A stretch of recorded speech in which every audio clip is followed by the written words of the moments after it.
Content warning. Echo can be emotionally intense experience and may not be for everyone.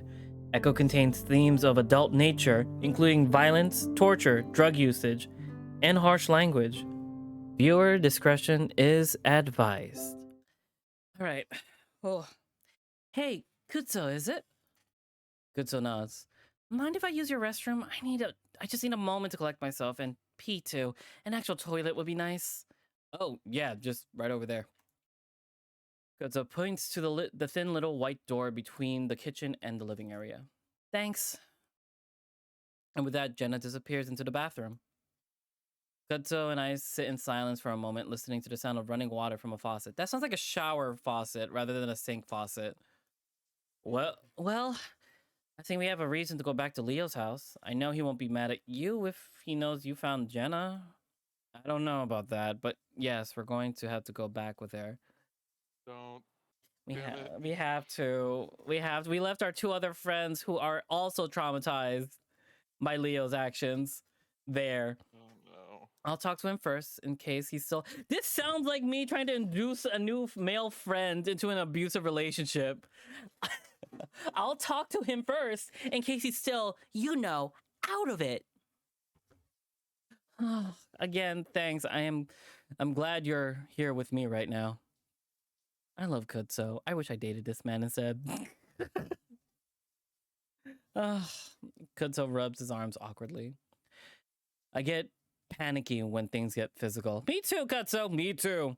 Which they have a lot lately. I gesture at the cushion next to me, and after a moment of hesitation, Kutso gets up from the recliner to sit next. No, Leo's outside the window, staring directly at us. I bet he sees Kutso sitting next to me like this. Oh no. Oh my god, that's my first thought. I reach around him and squeeze him to my side. It's And he's going to die. oh, he's gonna die. It's cool. Like I said, you saved my ass so many times. At this point, it's the least I can do. I almost tell him that he's been there for me more than anyone at this point, but that feels like a little bit too much right now. It does, but he has been. Like, he helped you with like some of your project portions. He told you a bunch of things for your project portions. Unlike Leo. Kuzo chuckles and leans back, his arms brushing mine. Oh, I didn't always used to be like this, you know? What? A fucking coward. Huh? I beg your biggest pardon? You saved Leo from killing Clint the first time around. You saved me from the fucking torture scene, and you saved me again by like this by distracting Duke and the others. Like he's been the main hero. He probably has a lot of self-doubt. Always, we oh fucking ways. I scrunch my muzzle up. What? No way, you've been insanely brave. Yes, Chase. Yes. Same. Kuzo shakes his head. Nah, you saw me at Duke's house when you got caught, and then down in the basement when Leo tossed me out. Those are all great reasons to have been scared, Kutso. You still faced all of it. Kutso looks unconvinced. If we kiss in this scene, I don't know. Arden, I don't know. I'm just saying he gonna die. He's gonna die, probably. I don't know, Chase. After what Leo did, I don't think I was gonna come back. I shrug. Well, then I'm glad I came after you then. Kutso's quiet for a moment, then chuckles, leaning his head back to stare at the ceiling. And right there and then, he sees Leo on the ceiling, crawling, crawling on the ceiling. What? Just, I moved to Echo to get away from stuff like this. Kutso shakes his head. Now look what's happened. It's fucking ridiculous. Like, people going crazy? That and guns and violence. Peyton isn't a rough city compared to the others in this country, but it has rough patches. And I lived in one of those patches. I think you told me that you moved here because there's less people. Kuzo sighs quietly. It's not the only reason. I lost someone a few years back, and I needed a fresh start, I guess. The silence drags out for a moment as I contemplate that. My eyes drift to the picture frames by the love seat, to the one where someone had their arm around Kudzo. It is In it, I see a hare, smiling just as toothily as the raccoon next to him, a good head taller than his companion. But now, look where I am. I snap my eyes back at the raccoon, not wanting to be caught looking. I don't know what to say, so I just settle with, "We're gonna get out. Just gotta listen for that train." Uh-huh. Kutsu has his eyes closed, so I lean back too. Despite all the shit going outside, there's something really peaceful about being here next to Kutsu in the neat little trailer. We sit there a while, listening to the soft rush of running water. After a while, I look towards the bathroom, realizing how uncomfortably full my bladder is right now. Jenna doesn't seem to be coming out anytime soon, though. "Listen, I gotta take a piss." "Again?" Kutsu smirks at me. "Well, yeah, it's been a few hours. I pee a lot anyway." "Oh, yeah. Very good to know." "Yeah, I'll be right back." Was there a beep? No. Comfy's hearing things now. Kutsu's joking demeanor suddenly drops. "I don't know. I think we should stick together right now. Remember what happened last time? You want to watch me?" Oh my. Kutsu pauses. "I'll stand in the doorway, all right? Just go by the side of the trailer." All right, all right. I head back outside while Kutsu hangs back the door. "Just make it quick and again, yell if something happens." "It's fine. I'll only be a few feet away." I hide a small smile at how motherly Kutsu is being right now. After everything that's happened, it's no wonder. I moved around the side of the trailer back into darkness. Quickly, I unbuttoned and zipped down my fly. I start to go when I hear some footsteps behind me. I look over my shoulder. "Kutsu, what?" And then two massive paws wrap around my body. I look down and get a glimpse of thick claws of brown, matted fur. I scream as I pulled back into the dark towards the desert. It's the bear. I know who it is immediately. The smell's unmistakable. That and the high-pitched voice cursing as he drags me along the bush. "Chase!" Kutsu screams. Seems like it's only a few yards away. He's going to catch up on us, and then I don't know what. Trying to fight Brian off, I guess, but just as I'm thinking that, Brian picks me up off the ground and practically throws me. The next thing I know, my head's throbbing as I'm getting ready to hit the game audio, as the back of it knocks something. The next thing I know, my head is throbbing as the back of it knocks against something hard. My legs are all splayed upwards, and my foot pads press against something smooth and cool. I hear more cursing and the sound of snarling. "Kutsu?" Then I hear the sound of a car door slam, and I realize I'm in a truck, my feet pressed against the windshield. Brian massively bulks, squeezes in next to me, and I feel the truck accelerate. The backside wobbles back and forth in the sand as it tries to find purchase in the ground. I'm being kidnapped again! But then we find the road. I'm pressed back at the seat as Brian steps hard on the gas. I scramble upright into the seated position, pressing my back as far as I can against the door, away from Brian. He doesn't seem to be paying attention to me right now with his eyes fixated on the road. My heart hammers in my chest. I can't even start to comprehend what just happened to me. Is this real? Am I dreaming? How did I end up fucking things up so badly again? Brian takes a hard turn and I almost tumble into him. In a panic, I kick my feet against his side, keeping myself up against the door. The big bear grunts and glances at me before fixing his eye back on the road. I quickly draw my feet back, pressing my knees against my chest as I try to hold on to the chair to keep me from falling over. I realize that Brian must have been waiting for me, waiting outside Kutsu's trailer for the perfect moment to grab me.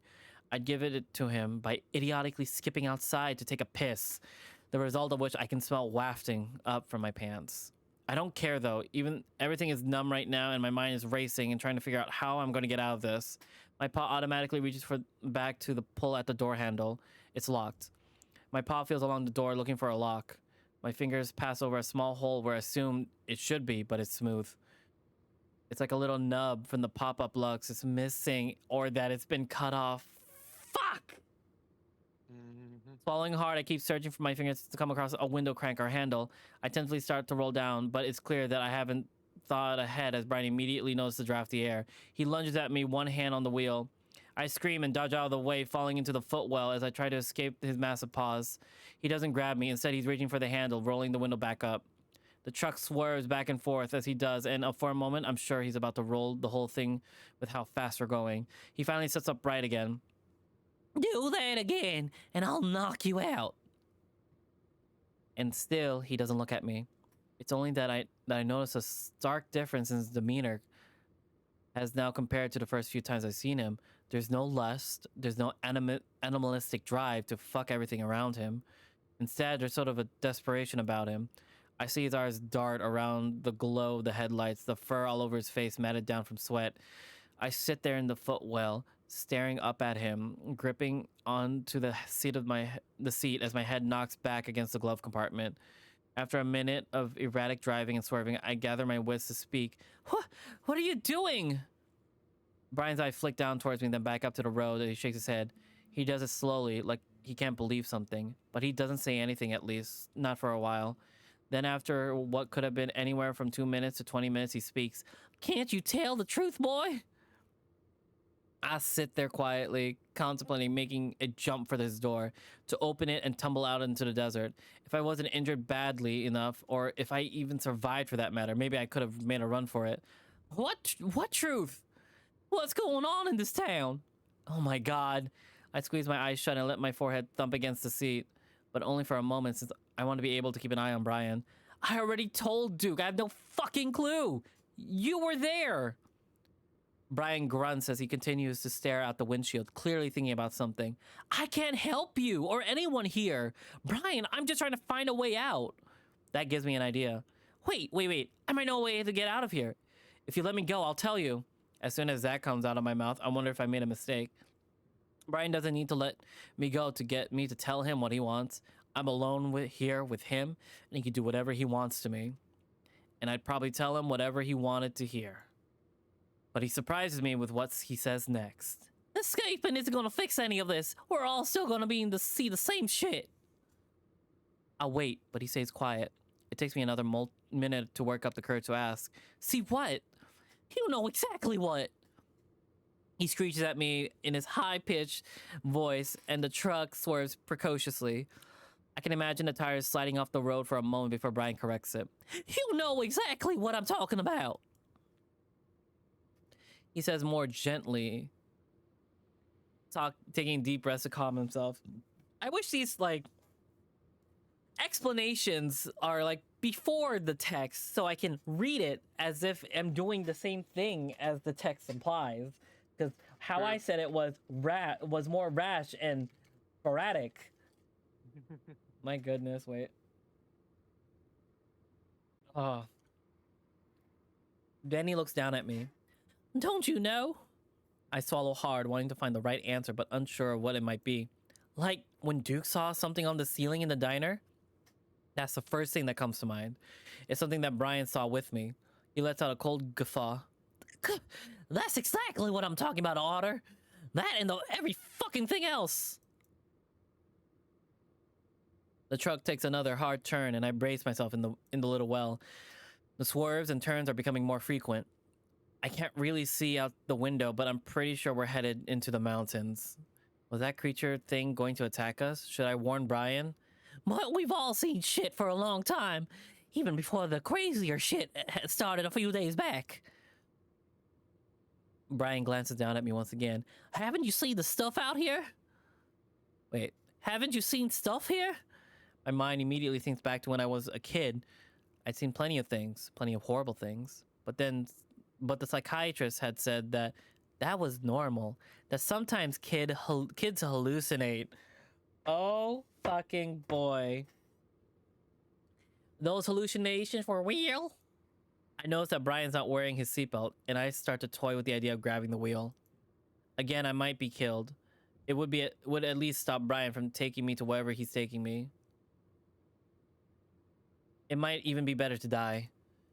Maybe, but my friends, they haven't seen stuff. Except Jenna, and now TJ and Carl after all this started. Brian grins with his crooked and missing teeth. Seems like we only see shit if there's a reason to. I don't know what it is either, but from what I've seen, it's a combination of this shitty experience and the being an echo. The truck is slowing down and a little now as we start taking sharper turns. Brian's calmed down at least, but it also means that we're definitely deep in the mountains at this point. The road turned to gravel. When I was a kid in Peyton, I didn't see shit. even though I had a pretty fucked up childhood. My mom left me when I was 6 because my dad was a piece of shit. But you know, she's a piece of shit for leaving me with him. Anyway, you know where my dad told me when she was gone?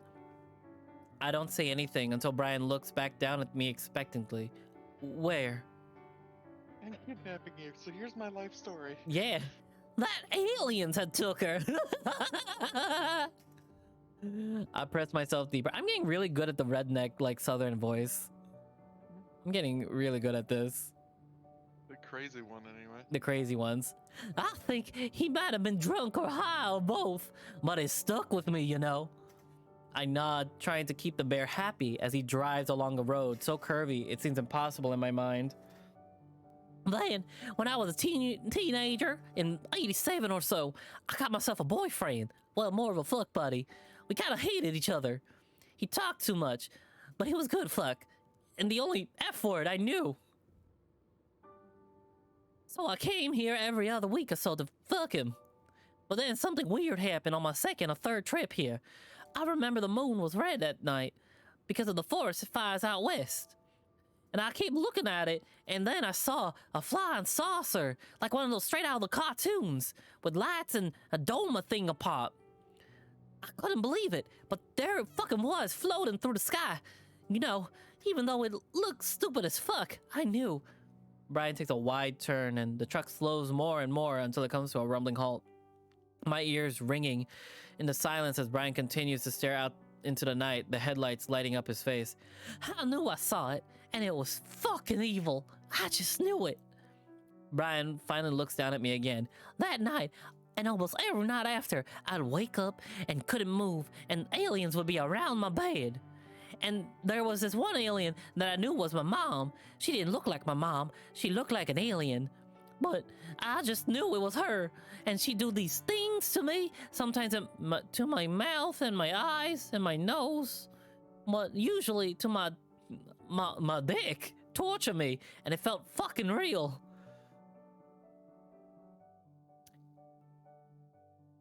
This man was traumatized as a child, was abducted, and is now only memory of it is a sugar-coated alien story. This is so bad. It fucked me up real good, and I blame my boyfriend for it, for bringing me to Echo, because I was sure that it was where the evil came from. I outed him that... Oh, shit. I outed him that year, and he had to leave town because of it. The massive bear shakes his head. Didn't stop the dreams, though. Brian puts the truck in park and then shuts off the engine. We sit there in the darkness and silence, and even though I just emptied my bladder, I feel like I'm gonna piss myself again. Never told anyone that before. Don't know why I'm telling you. Probably because you're gonna die.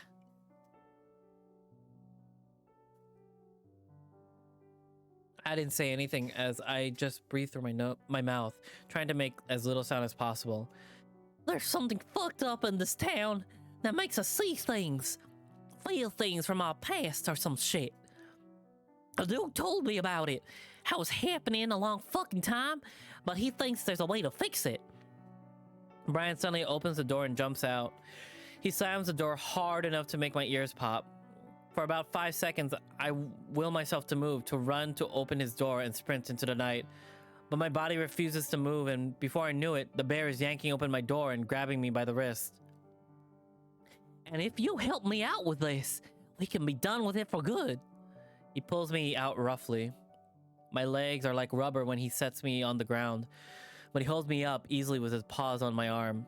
Can you promise to help? Then I'll let you go, and we'll be free of the evil, okay? All I can do is nod dumbly. All right, it's gonna be okay. I promise. Brian transfers his iron-like grip to my wrist Oh no, I just and looked starts. over. He looks like a piece of work. Yeah. This is the drug addict hillbilly. Oof. Yeah. I stumbled after him weakly, trying not to trip in the darkness. Brian stops next to me, next to the truck bend, and starts to rummage inside. I feel like I'm going to pee again. What do you need me to do, though? Brian finally pulls something out of it, and it looks shiny and heavy. I open my mouth to scream, but that's when a burst of light comes out of one of the ends of it. It's a mag light. I stare at it, gapping stupidly. Brian sweeps a beam of light around. All around us in the gravel, sage bush and some cacti. I have no idea where we are. I need to get something. It's in that place that's too small for me to squeeze into. I need your help to get it, okay? Okay. But what is it? Brian ignores me, looking around. Are we at the mine shaft? Is he going to try to get me to find the skeleton of the first dead body? Anyway, it makes me think, all these ghosts and UFOs? I don't think he would say UFOs. I think he would say it as a full word. All these ghosts and UFOs and monster people I see in the woods, I think they're all connected somehow. Yeah. I focus on trying to keep the bear happy, pretending to be interested into his ramblings. Meanwhile, we're not even on the trail, just pushing through the thick brush and sharp rocks. Yeah, like those like little bits of echo are everywhere in the world. Some small like a house, something huge like a town. That makes sense. Yeah. No, it doesn't. None of this makes sense. But I have to focus on getting away from the bear. I know I should have made a run for it back in the car, but there's no helping that now. We walk for maybe about 100 yards. As we do so, the land starts to incline and become steep. Brian even slips up a few times, and I'm worried he's going to fall on top of me. Each time he manages to catch himself, then yank me up after him. Oh, I forgot. We shot him in the head. And the bullet did not pierce the skull. So there's like a bullet wound right between his eyes right now, and we don't know how he's alive. After a few minutes of huffing and puffing, we reach a bit of the outcrop with some large boulders. Brian lets go of me and clambers up the side of one, and before I can even think of running, he's turned around and grabbed me up by the scruff. I think as I'm lifted into the air, feeling like a pup again before I'm set down beside the bear. Brian looks around, keeping a hold of my wrist as he does. After some stomping and looking around with his flashlight, he seems to find what he's looking for. He brings us to the edge of a boulder, then he lifts me up again, this time by my wrist. I think I've been mixing waist and wrist together. I think he picked me up by my waist at one point. I kick around for a moment before he lowers me slowly into the dark, spacious hole. I start to wonder if it's going to... start to wonder if it's going to go down for a while, and I panic before my feet touch down a soft, cold dirt. Musty, cold air wafts from the black space in front of me. Immediately, Brian drops next to me, snatching up my paw again. He shines the light into the dark patch in front of me, and I see what looks like a narrow tunnel burrowing into the side of the incline we're on. What is that? Brian grunts and starts to pull me into the opening, but I pull back. Brian yanks me hard, and it feels like he almost dislocates my shoulder. I yelp loudly, "Shut up!" Brian hisses at me as he turns sideways to better fit in the tunnel. "It's the mine, you idiot!" I was right. Oh my god, we're trying to find the body. "It's a mine, you idiot!" What? I look back at the opening back towards Echo, gently illuminated by moonlight. I thought it was sealed. It is. This is the back entrance. Duke told me about it years ago. Said his family's known about it for decades. We push through for a while until we come to another tunnel. This one twice as wide as the one we were just in. It branches to the left and the right. Brian stands there for a moment, inhaling deeply as he looks around. Hang on, it's been a while. I can't help myself from blurting out, "You don't know where to go?" I expect him to hit me or something, but he ignores me. Finally, he pulls me to the left.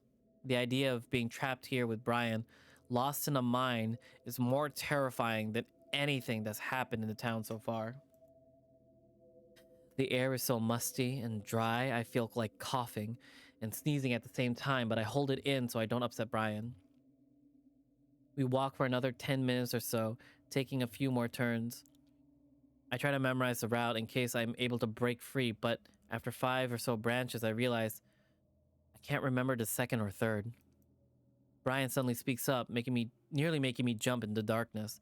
After a while, I stopped seeing the aliens. His grip is tight, and I can feel that the circulation to my paw is cut off. It's like it's just a mass of pins and needles at this point. Now, I just see people. What kind of people? People you know? I try to keep Brian talking while I think. At some point, he's going to have to let go of me again, and it's then that I'm going to have to make a run for it no matter what. Kutsu probably saw which direction we drove off in, and he probably went to Leo to get the car. But at this point, I doubt they're going to be able to find us. At least, not in time. We went into the mountains, probably through some back road that none of us even knew existed. Then Brian took me through hundreds of yards of desert to find a tiny opening behind some boulders. There's no way they're gonna find me here. I'm on my own. Well, I see just one person, but the person changes every now and then. Brian pauses, looking into the narrow opening in the tunnel wall, even more narrow than the first passage. Depending on who it was I saw last knew. Depending on who it was I last knew. Before I could figure it out what he meant by that, I'm shoved hard, forced to enter the passage in front of Brian. It's just wide enough that I can walk straight, my shoulders nearly touching both sides. Brian, on the other hand, has to suck in and move sideways, grunting and cursing and making all kinds of noises. Boy, we could run! We could run! Brian lets go of me as he tries to pull himself through, though he keeps knocking into me to send me forward. I could try to escape, but I have a feeling that doesn't exist ahead of me. In fact, it feels like I'm being trapped. I can't explain it, but I start to get a terrible feeling that something awful is waiting for me at the end of the passage. And then I start to smell something. It's old and almost covered up by the dust and mustiness, but it's definitely here. Sweet and sick. Something rotting. It feels like ice water is poured down my back and I freeze, only to be given a shove by the bear behind me. I fall forward into a wider opening. The smell entombs me, and I know without looking that I'm surrounded by death. I lay there for a second, not moving, listening to Brian as he tries to squeeze through the opening. I can remember years ago when I was maybe 12, walking along the dirt road back home after hanging out with Carl. On the side of the road, I saw some roadkill, and just as I passed it, I could see the white maggots writhing through the fur. The smell of that single moment was almost unbearable, and I gagged and ran past. And while the odor is a bit more faint, it's almost exactly the same. I hear Brian finally shift free from the exit, and he shines a light back down on me. Fuck. I'm getting cotton mouth now. I'm horrified.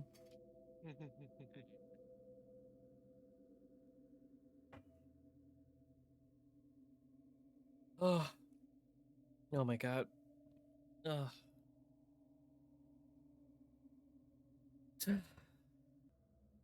I know I should run.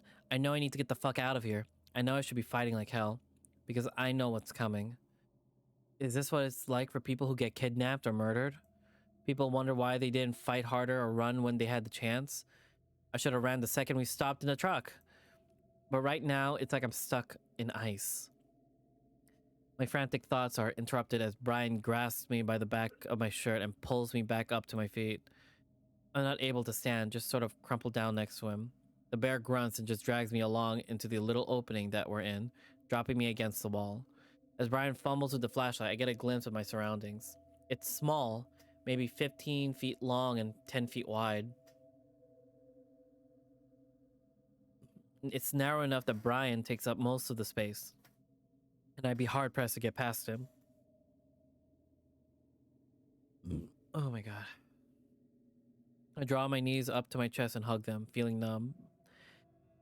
God, you're such a useless piece of shit. I watch Brian lean over something against the wall. It looks like two long, polished pieces of wood. Brian tips the flashlight down, and I see that those pieces of wood are attached to a shovel and a pickaxe. Brian grabs the pickaxe, and for a heart-stopping moment, I think he's going to turn to me. But instead, he reaches into his pocket and pulls out something small and rectangular. It's not until he opens it and shines his flashlight on it that I see some kind of notebook. The bear looks at the notebook, then back up at the little cave we're in. The silence is almost unbearable, and I feel the need to say something, if only to fill that silence. What are you doing? You know exactly what he's doing.